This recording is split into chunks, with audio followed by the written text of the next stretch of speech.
All right, so we just finished up with this problem. So now let's move on to the next page. And what I want you to do is I want you to try to work. Let's do this.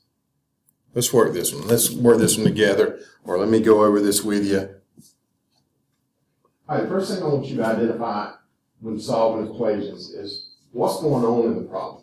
If you look at this particular problem, you see that we have b divided by -5 equals 7.2. Remember, this line right here is a division bar. Even though it's a fraction, it is also a division bar. So we have b divided by -5 equals 7.2. We talked about the inverse operations. You have addition and subtraction, they're inverse operations. You have multiplication and division, they're inverse operations. So what we're going to do is we're going to use the inverse operations to work through this problem. You'll notice in this problem, we have b divided by -5. d and -5 are on the same side of the equal sign. So one thing I have not talked about, we have the left side and we have the right side of the equation. When I say that, I'm talking about in regards to the equal sign. So when I say the left side and the right side, I'm talking about what side of the equal sign I'm referring to. So we have d divided by -5 equals 7.2. In this problem, we have a division sign. So what we want to do is we want to do the opposite of division. So in this case, we want to do multiplication. So what we're going to do here is we're going to say d divided by -5 multiply times this particular number. In this case, times -5. Remember what we do. We do something on one side of the equation, we have to do it on the other. So I'm going to say 7.2 times -5. All right, let me slide this over, and I'm going to rewrite this. So we're going to say 7.2, like that equal sign right there. So we're going to say 7.2 times -5. And I probably should use the dot right there for multiplication. A little X, too elementary. All right, so how we're going to work through this is you'll notice I have d over -5 times -5 right here on the left side. Now, this is where some confusion sets in for students. This left side right here, d over -5 compared to this -5 right here, this -5 can put a 1 under it, and that makes it into a fraction. And this might make it a little bit easier.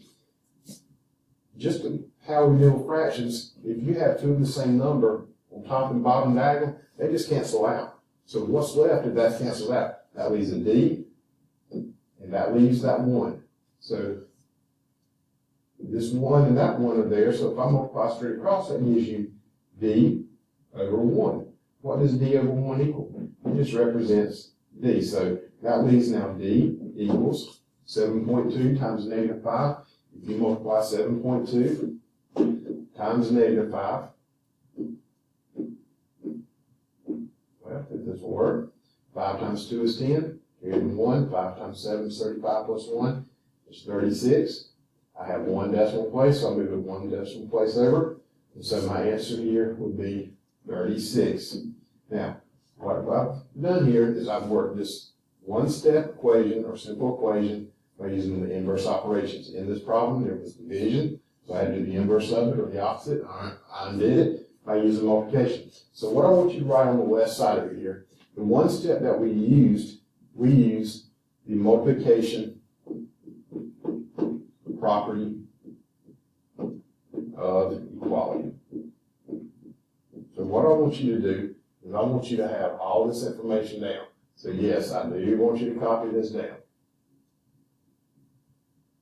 So like I said, if you stop the video or pause the video, go right ahead and copy it down. All right, now I'm going to go over to this side. And so what I'm going to do is I'm going to cover up the left side over here.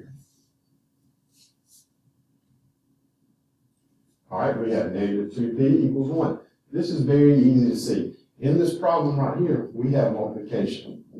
What's the inverse of multiplication? We all know the inverse of multiplication is division. So what am I going to do to solve for this equation, or solve for the letter, or the variable? In this case, it's p. We're going to do the inverse of multiplication, which is division. So I'm going to have -2p equals 1. This is -2p. My goal, or what I want to do, is get the variable by itself. So I've got to get rid of that -2. And since this means multiplication, -2 times p, the opposite of that or to undo it, the inverse of it is division. So I'm going to divide by that particular number. So when I divide by the left side of the equal sign by -2, I've got to balance it out, and I have to do the same thing on the other side. Those two -2's cancel out, and when that cancels out, that leaves the letter P, the variable P by itself. And so on the right-hand side, I just have 1 over -2, which gives you a -1/2. So your answer would be -1/2 is the value of P. Now, this step right here, what did we do to both sides? We divided. So what we used is the division property of equality. So the division property of equality.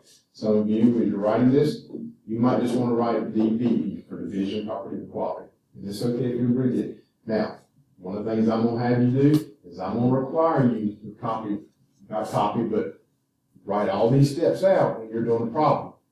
And I'm going to also ask you to list walk properties. As you'll notice, when you're solving equations, I want you to write this down. I'm going to insert a blank page here. Solving equations. Well, this board is messed up again, so give me just a second. I want you to write these things down about solving equations.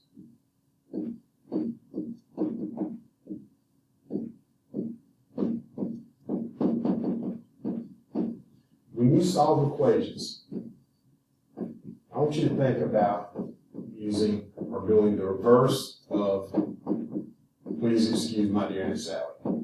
What I mean by the reverse of it, in order of operations, we always do multiplication, division first, and then adding and subtracting. But with equations, when we're solving equations, instead of doing, please excuse my dear Aunt Sally, by doing multiplication, division first, what we're going to do first is we're going to get rid of addition and subtraction first. So the first thing is get rid of addition and subtraction. The second thing is we're going to get rid of numbers by multiplying and dividing. Now, these are the two steps we're going to focus on right now. What we do first, what we do second. Now, as we progress to more complex equations, instead of having these two steps that we do first, you're going to have multiple steps that you do first. And those steps are going to come before these two steps right here. So you'll have various steps along the way before you get to addition, subtraction, and multiplication and division. So let me go back now to this previous problem. We have -2p equals 1. We divide each side by -2, so it cancels out the -2 on the left side. So that leaves us a p equals -1/2. All right? So let's work this one. You've got m divided by 0.5 equals 11. All right, first thing I want you to identify is what property is in this problem. All right, you see a division bar, so obviously we have division. Okay, what's the opposite of division? Opposite of division is multiplication. So what we're going to have to do is use the multiplication property of equality. So we have 0.5 on the bottom. So we have m divided by 0.5. So the opposite of that is multiply. So we're going to multiply by that number. So if I multiply on the left side by 0.5, I've got to multiply on the right side by 0.5.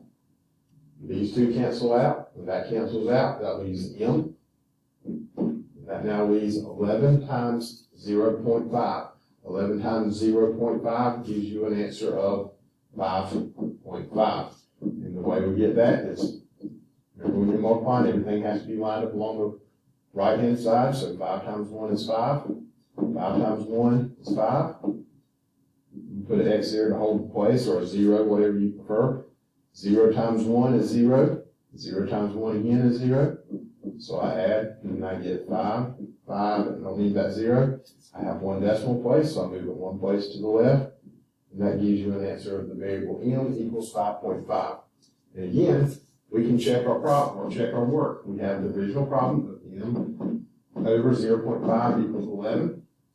What I can do, my value for m is 5.5. So 5.5, we can divide that by 0.5.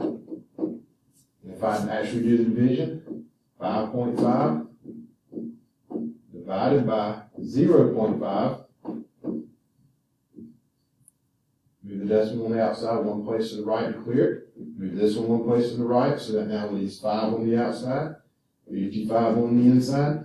55 divided by 5 gives you 11. So this answer 11 shows that it equals that 11, which means we got the problem correct. So again, if you will make sure that you have this information copied down. Of course, I have to click on the right thing. So if you'll copy down this problem.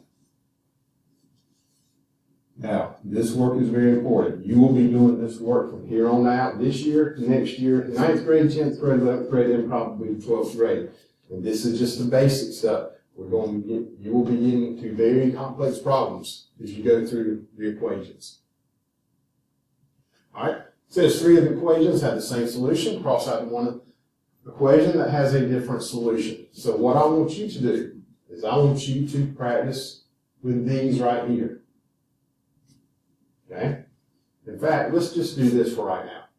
Let's say you do the first one, the second one, the first one, the third one, and the fourth one, and let's cancel out the third one, or the second one. I'll get it right in a minute. So if you do the first one, third one, and the fourth one, and I'm going to erase this because I'm going to work that one with you. So we have n minus 3 and 3/4 equals 1 and 1/4. So if you'll do this one, third one, and the fourth one. And if you need to pause it, you can, and then start it back. All right, now what we're going to do is we're going to work the second problem. So in this problem, we notice that we have a subtraction sign. So I'm going to put here the part that we have. We have subtraction. What's the opposite of subtraction? What's the inverse of subtraction? It's addition. So I'm going to add. I'm going to add 3 and 3/4. If I add on the left side, I've got to do the same thing on the other side. I'm going to add 3 and 3/4. So what did I just use? I used the addition property of equality. Hey, a negative 3 and 3/4 and a positive 3 and 3/4, those cancel out. When that cancels out, I just bring that n down. Now I'm going to add the right side. As you all know, when you have fractions, you have to have a common denominator. If I look over here, I have a common denominator. I also have a mixed number. So what I can do here is I can just leave it mixed in this case. So I'm going to add my 2 numerators. 3 plus 1 is 4. Bring my 4 down as my denominator, so I have 4/4. I'm going to add the whole numbers. 3 plus 1 is 4, so I have 4 and 4/4. And if you'll notice, the fraction part of that is 4 over 4. 4 over 4, a number over itself is 1 whole, so technically this is 4 plus that 1 whole right here, which will give you n equals 5. And if you will also copy this problem down, please.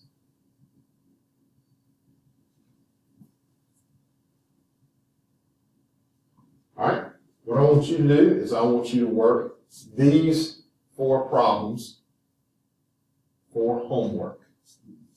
And if you will do this for tomorrow, so this is going to be due Tuesday.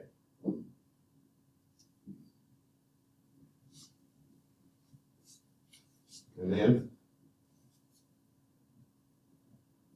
if you will work Units 8-1 and Unit 7 IXL skills, I'll give you a due date, and I will also write on the board or put on Google Classroom what the IXL skills are for this particular unit.